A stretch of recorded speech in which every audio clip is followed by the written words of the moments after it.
This morning, the Remain Alliance striked with doom and gloom again with the National Institute of Economic and Social Research statistics that stated that GDP would be 3.5% lower in 10 years' time under this deal.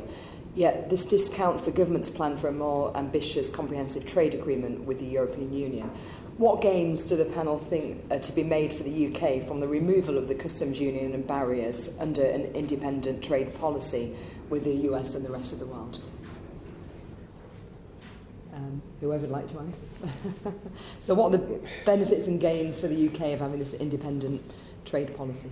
So I think, look, there are certainly potential gains. It's always very difficult to quantify. When I was in government, we attempted with the economic modelling that was published by the previous government and showed some potential gains, although albeit small initially, from these free trade agreements. I think it's something that economic modelling, I think, struggles to deal with in terms of looking forward and about the changing flows in trade and how removing barriers to that future evolving trade can actually have benefits.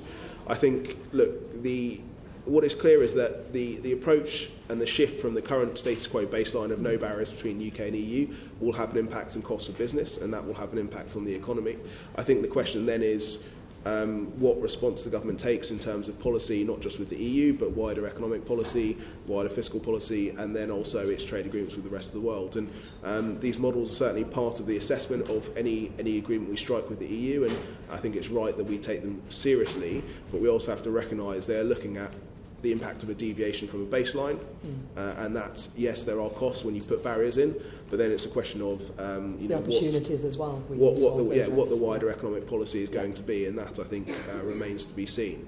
But I think in purely modelling terms, my experience is always that the gains from these type of FTAs with the US or other countries are relatively small. I think there are wider questions about strategic and political objectives as well that have to be taken into account when we're considering those deals. Thank you. Does anybody else want to answer? I'll just come in just with one point. So just from a customs perspective, not talking about wider issues there, just from a customs perspective, there's always more costs, red tape, formalities, effort required when you're in an FTA versus a single market and the customs union. So we know that the EU-UK trade, there will be additional requirements, costs, and so on.